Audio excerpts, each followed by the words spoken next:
बिस्मिल्लाहिर्रहमानिर्रहीम। अस्सलामुअलैकुम नाज़रीन, मैं हूँ ज़ैन अली। नाज़रीन, 6 जुलाई है और दिन है हफ्ते का। देखिए, मैं आपको मुसलसल आगाह करता आया हूँ कि जिस दिन मखसूस नशिस्तों वाले केस में चीफ जस्टिस काजी फ़ाइज़ ईसा ने फुल कोर्ट बेंच बनाने का फैसला किया था, उसी दिन शहर इक़्तिदार के ड्राइंग रूम्स में ये खबरें गर्दिश करना शुरू हो गई थी कि चीफ जस्टिस काजी फ़ाइज़ ईसा साहब बहुत बड़ी गलती कर गए, क्योंकि उससे पहले पाकिस्तान तहरीक इंसाफ के किसी केस में चीफ जस्टिस काजी फ़ाइज़ ईसा ने फुल कोर्ट बेंच नहीं बनाया था। हर केस में अपनी मर्जी का हम ख्याल बेंच बनाते और पाकिस्तान तहरीक इंसाफ के खिलाफ 2-4 समातों बाद यकतरफा फैसला सुना देते। यानी बल्ले का इंतखाबी निशान छीनने से मुतल्लिक जो केस था, उस केस में भी पाकिस्तान तहरीक इंसाफ ने सुप्रीम कोर्ट ऑफ पाकिस्तान पर शदीद दबाव डाला था कि आप फुल कोर्ट बेंच बनाए, लेकिन काजी साहब ने अपनी मर्जी के हम ख्याल 2 जजेस को शामिल किया और पाकिस्तान तहरीक इंसाफ से बल्ला छीन लिया। जो जो मखसूस नशिस्तों वाला केस आगे बढ़ रहा था, सुप्रीम कोर्ट ऑफ पाकिस्तान में चीफ जस्टिस काजी फ़ाइज़ ईसा साहब अक्सरियत खोते चले जा रहे थे और आज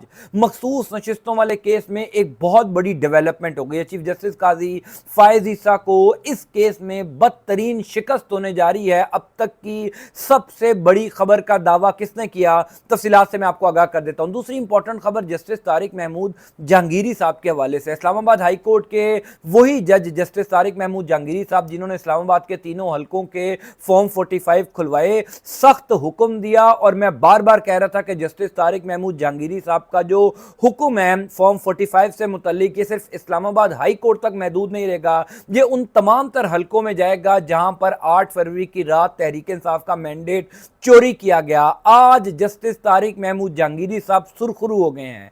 आज जस्टिस तारिक महमूद जहांगीरी साहब को कामयाबी मिल गई है। इस खबर की मुकम्मल तफसीलात भी आपको बताता हूं। और तीसरी इंपॉर्टेंट खबर इमरान खान की रिहाई के हवाले से है। बाकायदा तौर पर इमरान खान की रिहाई के लिए काम शुरू हो चुका है। वीलॉग के इख्तिताम में इस खबर की मुकम्मल तफसील भी बता देता हूं, लेकिन सबसे पहले मखसूस नशिस्तों वाले केस में अब तक की सबसे बड़ी डेवलपमेंट देखिए। सुप्रीम कोर्ट ऑफ पाकिस्तान में जिस दिन फुल कोर्ट बेंच बनाया था मखसूस नशिस्तों वाला केस सुनने के लिए, उसी दिन हामिद मीर समेत वो तमाम तर बाखबर सहाफ़ी ये दावा कर रहे थे कि काजी साहब बहुत बड़ी गलती कर बैठे हैं, क्योंकि चीफ जस्टिस काजी फ़ाइज़ ईसा को यकीन था इस बात का कि फुल कोर्ट बेंच में बैठे कई जजेस जो हैं वो काजी साहब का साथ देंगे, बड़ी आसानी से वो अक्सरियत हासिल करके मखसूस नशिस्तें तहरीक इंसाफ से छीन कर शहबाज शरीफ की हुकूमत को दे देंगे और शहबाज शरीफ की हुकूमत बड़ी आसानी से आईनी तरमीम करके काजी साहब को एक्सटेंशन दे देगी। लेकिन मखसूस नशिस्तों वाला केस उसी दिन चीफ जस्टिस काजी फ़ाइज़ ईसा के हाथ से निकल गया था, जिस दिन जस्टिस जमाल मंदूखेल, यानी जस्टिस जमाल मंदूखेल वो जज हैं जिनको काजी साहब ने बल्ले के इंतखाबी निशान वाले केस की समात में बेंच में बिठाया था और वो उनके बाएतमाद जज हैं। जस्टिस जमाल मंदूखेल हों, फिर जस्टिस याहिया आफरीदी हों, ये 2-3 वो जजेस हैं जिनके बारे में काजी साहब को यकीन था कि जो कुछ मर्जी हो जाए ये जजेस मुझे छोड़कर नहीं जाएंगे, ये जजेस मेरा साथ देंगे, हर अच्छे बुरे वक्त में ये मेरे साथ खड़े होंगे। मैं स्याह कहूँगा स्याह कहेंगे, मैं सफ़ेद कहूँगा सफ़ेद कहेंगे। लेकिन दिलचस्प बात यह है कि मखसूस नशिस्तों वाला केस जूं जूं बढ़ता रहा, काजी साहब के अपने साथी उनको छोड़कर जाते रहे। अब सुप्रीम कोर्ट ऑफ पाकिस्तान के मखसूस नशिस्तों वाले केस में कौन सी बड़ी डेवलपमेंट हुई है वो बताने से पहले मैं आपको मोहम्मद अशफाक साहब, बड़े ज़बरदस्त कोर्ट के रिपोर्टर हैं, बड़े बाखबर रिपोर्टर हैं लाहौर में, मैं आपको उनका एक ट्वीट दिखाता हूं। उसके बाद आपको बताऊंगा कि असल में गेम चेंज हो कैसे रही है, कैसे चीफ जस्टिस काजी फ़ाइज़ ईसा के हाथ से ये मखसूस नशिस्तों वाला केस चलता जा रहा है, क्योंकि इस केस के फैसले का डायरेक्ट ताल्लुक खुद काजी साहब के मुस्तकबिल से भी है। इसीलिए काजी साहब को शदीद परेशानी है किसी तरीके से शहबाज शरीफ की हुकूमत को ये मखसूस नशिस्तें मिल जाएं। मोहम्मद अशफाक ने लिखा था कि मखसूस नशिस्तों पर फैसला हुकूमत के हक में आने के इम्कानात कम है। ऐसी सूरत हाल में प्लान बी पर अमल दरामद शुरू कर दिया गया। वो प्लान बी क्या है शहबाज शरीफ की हुकूमत का, मैं आपको आगे चलकर बताता हूं। लेकिन मोहम्मद अशफाक ने ये ट्वीट क्यों किया? क्या इससे पहले कोई चीफ जस्टिस काजी फ़ाइज़ ईसा के किसी बेंच से मुतल्लिक ऐसी पेशन गोई या ऐसा ट्वीट किया गया? यानी पहले तो जब चीफ जस्टिस काजी फ़ाइज़ ईसा बेंच बनाते थे तो पता लग जाता था कि यह फैसला तहरीक इंसाफ के खिलाफ आना है। यानी मुझे याद है जब बल्ले के इंतखाबी निशान से मुतल्लिक सुप्रीम कोर्ट ऑफ पाकिस्तान का 3 3 रुकनी बेंच बना था जिसमें काजी साहब सरबराही कर रहे थे, 7 जस्टिस जमाल मंदुखेल थे, जस्टिस मुसर्रत हलाली साहिबा थी। ये तीनों जजेस जिस दिन पहले दिन केस की समाअत करने आए थे उसी दिन ये क्लियर हो गया था कि तहरीक इंसाफ को बल्ला नहीं मिलना, तहरीक इंसाफ से बल्ला छीन लिया जाएगा, क्योंकि ये तीनों जजेस जो हैं वो पाकिस्तान तहरीक इंसाफ को इंसाफ देने के लिए बैठे ही नहीं थे। लेकिन जिस दिन मखसूस नशिस्तों वाले केस में फुल कोर्ट बेंच बना उस दिन एक उम्मीद जागी थी कि शायद ये फैसला तहरीक इंसाफ के हक में आ जाए, क्योंकि फुल कोर्ट के अंदर ऐसे जजेस भी हैं जो आजादाना तौर पर बात करेंगे, जो आइन पसंद जजेस हैं। गो के उम्मीद कम थी शुरू में लोगों को कि जनाब क्या वो चीफ जस्टिस के सामने बोल सकेंगे, क्या जूनियर जजेस चीफ जस्टिस के सामने बोल सकेंगे, और जूं समाअत आगे बढ़ती रही हमने देखा जस्टिस अतर मिनुल्लाह साहब हों, जस्टिस मुनीब अख्तर साहब तो खैर तीसरे सीनियर मोस्ट जज हैं, जस्टिस जमाल मंदुखेल, जस्टिस आयशा ए मलिक साहिबा, जस्टिस याया अफरीदी साहब, उन तमाम जजेस ने जो है वो काजी साहब को खामोश करवाया। उन तमाम जजेस ने इलेक्शन कमीशन ऑफ पाकिस्तान के वकील से ऐसे ऐसे सवालात किए जिससे एक तासुर जाना शुरू हो गया, जिससे ये खबरें शहर इक़्तिदार में गर्दिश करना शुरू हो गई कि शहबाज शरीफ की हुकूमत के लिए किसी सूरत आसान नहीं है ये मखसूस नशिस्तें लेना। मैं आपको बार बार रिपोर्ट करता आया हूं कि एक जज इधर से उधर जाएगा तो फैसला आ जाएगा, यानी 13 रुकनी ये फुल कोर्ट बेंच है, 7 जजेस या काजी साहब के साथ खड़े होंगे या तहरीक इंसाफ को मखसूस नशिस्तें देने के हक में होंगे।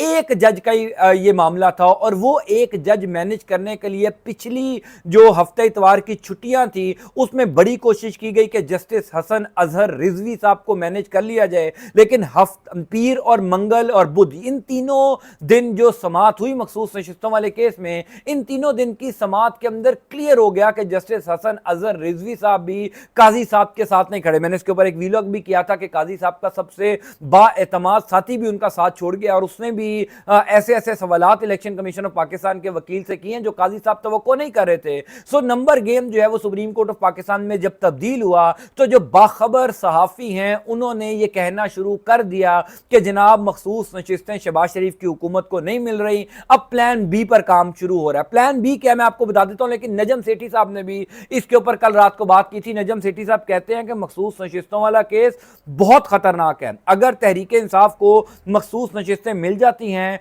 तो हुकूमत के लिए मसला बन जाएगा, फिर ये पार्लियामेंट चल ही नहीं सकेगी और ना ही आईनी तरमीम हो सकेगी। देखिए नजम सेठी साहब की बात बिल्कुल दुरुस्त है, ना तो आईनी तरमीम हो सकेगी और ना ही फिर ये पार्लियामेंट चल सकेगी। अब ये जो प्लान बी की खबरें गर्दिश हो रही हैं कि जनाब अगर मखसूस नशिस्तें नहीं मिलती तो शहबाज शरीफ की हुकूमत के पास एक प्लान बी है। वो प्लान बी क्या है? वो प्लान बी ये है कि अगर ये मखसूस नशिस्तें पाकिस्तान तहरीक इंसाफ को मिल जाती हैं, शहबाज शरीफ की हुकूमत को नहीं मिलती और चीफ जस्टिस काजी फायज ईसा को एक्सटेंशन नहीं मिलती, क्योंकि ये सारा मामला तो काजी साहब की और एक और एक्सटेंशन के लिए किया जा रहा है। अगर ये दोनों एक्सटेंशन नहीं हो पाती, सबसे पहले तो काजी साहब की एक्सटेंशन है ना, काजी साहब अगर रिटायर हो जाते हैं अपनी मुकर्ररा मुद्दत में और सैयद मंसूर अली शाह साहब जो हैं वो सुप्रीम कोर्ट ऑफ पाकिस्तान के चीफ जस्टिस बन जाते हैं, तो ये तमाम तर जो इंपॉर्टेंट केसेस के फैसले, ये प्लान भी शहबाज शरीफ की हुकूमत के अंडर जेर गौर है कि ये जो तमाम तर इंपॉर्टेंट केसेस के फैसले हैं, जिसमें इलेक्शन ट्रिब्यूनल में जजेस की तैनाती वाला केस है, जिसमें फॉर्म 45 जो खुलने जा रहे हैं वो केस है, फिर पाकिस्तान तहरीक इंसाफ के तकरीबन तमाम ही रहनुमाओं के 9 मई से मुतलका केस हैं, उन तमाम तर केसेस को मातहत अदालतों में शिफ्ट किया जाए और वहां पर अपनी मर्जी के अपने मनपसंद या मैनेज जो जजेस हैं उनके जरिए फैसले अपने हक में करवाए जाएं। क्योंकि अगर काजी साहब चले जाएंगे तो फिर सुप्रीम कोर्ट ऑफ पाकिस्तान से उस तरीके का रिलीफ शहबाज शरीफ की हुकूमत को नहीं मिलेगा जो रिलीफ अब मिल रहा है। इसीलिए चीफ जस्टिस काजी फायज ईसा के जाने के बाद का प्लान बी, उसके ऊपर काम शुरू हो चुका है, जिसका इशारा मोहम्मद अशफाक साहब ने भी किया। बहरहाल पाकिस्तान तहरीक इंसाफ के लिए यह बहुत बड़ी कामयाबी है कि अब यह खबरें गर्दिश करना शुरू हो गई हैं कि हुकूमत को मखसूस नशिस्तें नहीं मिलेंगी, पाकिस्तान तहरीक इंसाफ को मिलेंगी। दूसरी इंपॉर्टेंट खबर जस्टिस तारिक महमूद जहांगीरी साहब के हवाले से। आपको याद होगा जस्टिस बाबर सत्तार साहब इस्लामाबाद हाई कोर्ट के जज, जब उन्होंने लापता अफराद केस की समाअत का आगाज किया, उन्होंने सख्त हुक्म देना शुरू किए। फिर जो शहबाज शरीफ की हुकूमत के जेर इंतजाम ब्यूरोक्रेसी 3 MPO के तहत लोगों को उठा रही थी, उन्होंने उस कानून को कलअदम करार दिया। तो जस्टिस बाबर सत्तार के खिलाफ भी एक घटिया किस्म की मुहिम शुरू की गई कि जनाब ये तो अमरीकी शहरी हैं, ये पाकिस्तान के साथ लॉयल नहीं है, बला बला। जस्टिस तारिक महमूद जहांगीरी ने इस्लामाबाद के तीनों हलकों से मुतल्लिक सख्त फैसला दिया, तीनों हलकों के फॉर्म 45 खुलवाए। मैं बार बार कह रहा था कि यह मामला इस्लामाबाद हाई कोर्ट तक नहीं रुकेगा, ये मामला दीगर हलकों में भी जाएगा। अब जस्टिस तारिक महमूद जहांगीरी साहब सुर्खरू हो गए हैं, क्योंकि पिछले 24 घंटों के अंदर जिस किस्म की घटिया मुहिम जस्टिस तारिक महमूद जहांगीरी साहब के खिलाफ शुरू की गई और खास तौर पर सुप्रीम जुडिशियल काउंसिल में एक आम शहरी ने जस्टिस तारिक महमूद जहांगीरी साहब के खिलाफ रेफरेंस भी दायर कर दी और मुझे यकीन है कि उस रेफरेंस को टेकअप भी किया जाएगा और ऐन मुमकिन है कि जस्टिस तारिक महमूद जहांगीरी साहब के खिलाफ फैसला है। एक आम शहरी जो है वो इतना बाइख्तियार हो गया इस मुल्क में कि वो एक इस्लामाबाद हाई कोर्ट के जज को फारिग करवा सकता है। आपको याद होगा कि औरिया मकबूल जान साहब ने सुप्रीम जुडिशियल काउंसिल में चीफ जस्टिस काजी फायज ईसा के खिलाफ भी रेफरेंस भेजा हुआ, लेकिन उस रेफरेंस को टेकअप नहीं किया जाएगा। इसका मतलब यह है कि वो कहते हैं ना कि जज खुद नहीं बोलते, उनके फैसले बोलते हैं। जस्टिस तारिक महमूद जहांगीरी का फैसला बता रहा है कि चीखें बहुत दूर दूर से निकल रही हैं, दर्द बहुत दूर दूर तक गया है, इसी वजह से जस्टिस तारिक महमूद जहांगीरी के खिलाफ ये रेफरेंस आया। आज मेरी नजर में जस्टिस तारिक महमूद जहांगीरी साहब सुर्खरू हो गए। उनका जितना कैरियर था वो अपने कैरियर में जो अचीव करना चाहते थे पाकिस्तानी कौम के सामने, उनका सर फखर से बुलंद जरूर होगा। तीसरी इंपॉर्टेंट खबर इमरान खान की रिहाई के हवाले से काम शुरू होने से मुतल्लिक है। देखिए, कल इमरान खान ने पाकिस्तान तहरीक इंसाफ की तमाम तर लीडरशिप को सख्त हुक्म दिया था कि अग्रेसिव हो। पाकिस्तान तहरीक इंसाफ ने आज 6 जुलाई इस्लामाबाद में जलसे का ऐलान किया था, लेकिन शहबाज शरीफ की हुकूमत खौफजदा हो गई। मैंने कल इसके ऊपर एक ट्वीट भी किया था कि एक पार्टी को कुचलने के लिए पिछले 2 साल से कार्रवाइयां हो रही थी, उनके बंदे उठाए जा रहे थे, उनके रहनुमाओं को अगवा किया जा रहा था, पार्टी सरबराह पिछले 1 साल से जेल में था, मीडिया ब्लैकआउट था, यानी जो कुछ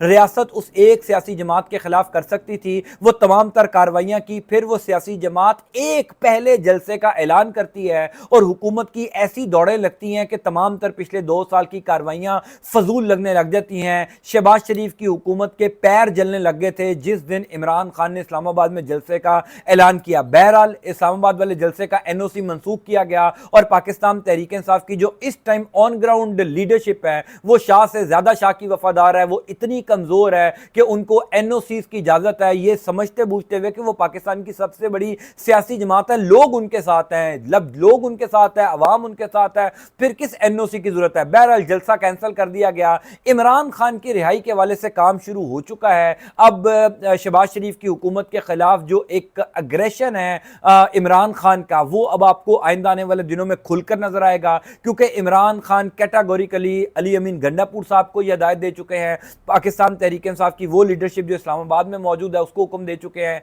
कि हर सूरत में दबाव बढ़ाया जाए। लोग तंग हैं, अवाम के ऊपर बेजा टैक्सेस लगाए जा रहे हैं, बिजली के बिल ज्यादा आ रहे हैं, महंगाई से लोग तंग हैं, बेरोजगारी से लोग तंग हैं, लोग मुल्क छोड़कर जा रहे हैं, ब्रेन ड्रेन हो रहा है। इस सूरत में यह हुकूमत किसी सूरत नहीं चल सकती। तो पाकिस्तान तहरीक इंसाफ की लीडरशिप को इमरान खान ने यह हुक्म दे दिया है कि शहबाज शरीफ की हुकूमत के ऊपर आइंदा आने वाले दिनों में दबाव बढ़ाया जाए। अब वो दबाव कितना बढ़ाने में कामयाब होते हैं, this is to be seen. बहरहाल मैं आपको इंशाल्लाह इस हवाले से अपडेट करता जाऊंगा। अल्लाह ताला आपका आपके अहल खाना का हामी नासिर हो। अंटिल नेक्स्ट टाइम, अल्लाह हाफ़िज़।